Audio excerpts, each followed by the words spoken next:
దివ్యాంగులకు వృద్ధులకు కూడా మా యొక్క ఆహ్వానాన్ని బట్టి మిమ్మల్ని నమస్కారాలు తెలియజేస్తున్నాము. ముఖ్యంగా ఈ కార్యక్రమం సార్ మేము 2004లో జమ్మలమడుగు టౌన్లో సార్ దీనజన సేవా సమితి జ్యోతి మనోవికాస కేంద్రం అని ఒక సంస్థను మేము రిజిస్టర్ చేసి గవర్నమెంట్ ద్వారా దీన్ని ప్రారంభించడం జరిగింది. దీని ముఖ్య ఉద్దేశం ఏంటంటే మేము తిరుపతిలో మేము స్పెషల్ ఎడ్యుకేషన్ బీఈడి ట్రైనింగ్ చేసిన టైంలో మన ప్రాంతాలలో మానసిక వికలాంగులకు దివ్యాంగులకు అంత సరైన ఆశ్రమాలు కానీ స్పెషల్ ఎడ్యుకేషన్ పునరావాస కేంద్రాలు కూడా లేవు. కాబట్టి ఈ ప్రాంతాలలో ఉచితంగా మేము సేవలు అందించాలని చెప్పేసి 2004లో ఎల్ఏ సర్వీస్ పక్కన మేము స్టార్ట్ చేయడం జరిగింది. దాదాపు మా యొక్క శిక్షణలో పునరావాస కేంద్రంలో 200 మంది పిల్లలకు మేము డెవలప్ చేసి తిరిగి వాళ్ళను జనజీవన స్రవంతిలో కూడా మేము కలపడం జరిగింది. అదేవిధంగా ఈ యొక్క కార్యక్రమానికి మాకు ఎమ్మెల్యే సార్ గారు ఆదినారాయణ సార్ కూడా చాలా కార్యక్రమాలు అటెండ్ అయినారు. ఆయన కూడా చాలా సహకారం మాకు అందించారు. కాబట్టి ఈ సందర్భంగా ఆయన కూడా ఆహ్వానించినాము.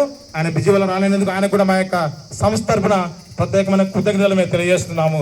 అదేవిధంగా ఈ యొక్క రూములు ఇవ్వడంలో కూడా నారాయణ రెడ్డి సార్ గారు ఎంతో మాకు శ్రమకొచ్చి ఎక్స్ఎమ్మెల్సీ అయినటువంటి సీనియర్ నాయకులు ఆయన నారాయణ రెడ్డి సార్ గారు కూడా మాకు రూములు కూడా ఇవ్వడం ఈ రోజు మా సంస్థ నిలబడి వాళ్ళ ఫ్యామిలీనే మాకు ఎంతో సహాయ సహకారం అందిస్తారు. ప్రత్యేకంగా మేము అందరి ముందర కూడా తెలియజేస్తా ఉన్నాం. ఎందుకంటే ఆ కుటుంబ సభ్యులు ప్రతి ఒక్కరు కూడా సేవాభావం కలిగిన వ్యక్తులు ఎమ్మెల్యే సార్ కానీ నారాయణ రెడ్డి సార్ కానీ అదేవిధంగా ఇప్పుడు వచ్చినటువంటి భూపేశ్వర సార్ గారు కానీ శ్రీమాన్ రెడ్డి సార్ వాళ్ళందరూ కూడా జయశ్రీ మేడం కూడా మాకు అప్పుడు మండలాధీశ ఆమె కూడా కొంచెం సహాయ సహకారం అందిస్తూ వచ్చినారు. ఎందుకు చెప్తా ఉన్నామంటే సేవాభావం లేకపోతే నాయకులు ఇటువంటి సంస్థలకు వాళ్ళు అటెండ్ కాలేరు. తర్వాత వాళ్ళకి ఎందుకంటే ఇక్కడికి వస్తే ఏమైనా వాళ్ళకి సహాయం చేయబడుతుంది అనే ఉద్దేశం ఉంటారు. కానీ ఎమ్మెల్యే సార్ ఎన్నిసార్లు మేము పిలిచినా కూడా ఈ ఒక కార్యక్రమం తప్పక ప్రతి కార్యక్రమం కూడా ఆయన అటెండ్ అవుతా వచ్చినారు.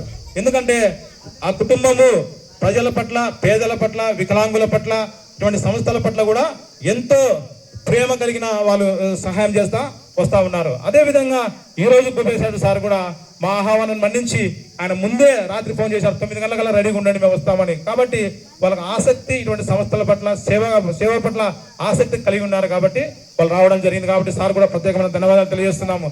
అదేవిధంగా ముఖ్యంగా సార్ మా యొక్క సేవా కార్యక్రమాలు ఇక్కడ ఈ ప్రాంతంలో దాదాపు సారించిన 15 సంవత్సరాలు ఈ ప్రాంతానికి మేము రావడం జరిగింది. ఇక్కడ మేము ఈ యొక్క మానసిక వికలాంగులతో పాటు అన్ని రకాల దివ్యాంగులకు కూడా మేము ఇక సదరం సర్టిఫికేట్ విషయంలో అయితేనేమి, ఈ వీల్ చైర్లు పంపిణీల విషయాల్లో అయితేనేమి చాలా మందికి సహాయం చేస్తా వస్తా ఉన్నాము. అదేవిధంగా వృద్ధులకు కరోనా నుంచి సార్ ఈ ప్రాంతాల్లో మేము భోజనాలు కూడా ఏర్పాటు చేస్తా వస్తున్నాము. పేద పిల్లలను కూడా మేము అడాప్ట్ చేసుకొని వాళ్ళకి నోట్బుక్స్, పలకలు, తర్వాత దుప్పట్లు, వాళ్ళకి కావాల్సినటువంటి బట్టలు ఇవి కూడా మేము అందజేస్తా వస్తున్నాం. వృద్ధులకు కూడా వాళ్ళకు కావాల్సినటువంటి దుప్పట్లు, చీరలు, అదేవిధంగా భోజనాలు, వాళ్ళకి మెడికల్ మాత్రలు కూడా ఏదైనా అవసరం అయితే కూడా మేము ఇస్తా వస్తా వచ్చినాం. అదేవిధంగా కరోనా టైంలో దాదాపు 100 కుటుంబాలకు పైన మేము నిత్యావసర సరుకుల కిట్లు కూడా ఈ ప్రాంతాల్లో మేము పంపిణీ చేయడం జరిగింది. శానిటైజర్ కూడా 500 పైన కుటుంబాలకు కూడా మేము ఉచితంగానే మా సంస్థ తరఫున శానిటైజర్ కూడా పంపిణీ చేయడం జరిగింది. మా సంస్థకు ఎటువంటి ఫండ్స్ కూడా లేవు. అదేవిధంగా ఫారిన్ ఫండ్ కూడా మాకు లేదు. చాలా మంది ఏమనుకుంటున్నారంటే ఇలా ఫారిన్ ఫండ్ ఉంది అనుకోవచ్చు, కానీ మనకి ఎఫ్సిఆర్ఏ ఉండాలి. మాకు అటువంటిది ఏమీ లేదు. ఎమ్మెల్యే సార్ కూడా చెప్పినప్పుడు సెంట్రల్ గవర్నమెంట్ ఎయిడ్స్ ఉన్నాయి, కానీ స్టేట్ గవర్నమెంట్ ఎయిడ్లో లేదు. ఒకసారి ఉన్నప్పుడు కూడా సార్ కూడా 1 లక్ష రూపాయలు అప్పుడు కూడా మాకు శాంక్షన్ చేయించడం, నేను నాణ్య కూడా చేయించినాడు ఆయన కూడా సార్ మాట్లాడేప్పుడు. ఎందుకంటే ఫండ్స్ లేవు కాబట్టి మేము కూడా ఇలా అధికారానికి లేదు కాబట్టి. అయినప్పటికీ దీన్ని ఎమ్మెల్యే సార్ కూడా చెప్పినాడు, మీరు ఎట్లా కూడా దీన్ని ఖచ్చితంగా ప్రారంభించడమే కాదయా, కొనసాగించాలని కూడా చెప్పినాడు సార్. అదేవిధంగా మేము దీన్ని కొనసాగిస్తా వస్తూ ఉన్నాం. ఎందుకంటే పేదలకు ముఖ్యంగా దీనజనులు అనగా మానసిక వికలాంగులు కానీ దివ్యాంగులు కానీ పట్టించుకునే వారు లేరు సమాజంలో. చెప్పాలంటే ఇప్పుడు ఈ ప్రభుత్వం వచ్చిన తర్వాత అన్ని డబుల్ చేసినాడు మన ముఖ్యమంత్రి చంద్రబాబు నాయుడు గారు. పెన్షన్లు అన్ని కూడా, ఎందుకంటే వాళ్ళు ఎంతో మంది వాళ్ళకి మందుల ఖర్చులు చాలా ఉంటాయి ఇవన్నీ కూడా.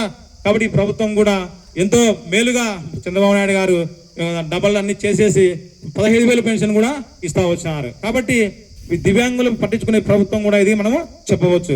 అదేవిధంగా మేము ఈ యొక్క ప్రాంతంలో సార్ నెక్స్ట్ ఈ యొక్క సందర్భంగా బ్లడ్ డొనేషన్ కార్యక్రమాన్ని కూడా మేము ప్రారంభిస్తా ఉన్నాం. ఒక టీం కూడా మాకు వచ్చినారు. మేము బ్లడ్ ఇస్తాము. తర్వాత అనాథ సేవలు ఏదైనా చెప్పండి సార్, మీ తరపున మేము ఫ్రీగా సహాయం చేస్తామని కూడా, సేవ చేస్తామని కూడా వాళ్ళు కూడా ముందుకు రావడం జరిగింది, ఒక టీం కూడా. కాబట్టి ఈ సందర్భంగా సార్ వాటిని కూడా మేము ప్రారంభిస్తున్నాం మీ చేతుల ద్వారానే తెలియజేస్తా ఉన్నాం సార్. Thank you sir. ఇప్పుడు మన క్రిస్టియన్ సెల్ అధ్యక్షులు రాష్ట్ర మాట్లాడవలసిన కొలుతా ఉన్నాం రమేష్ రెడ్డి సార్ని.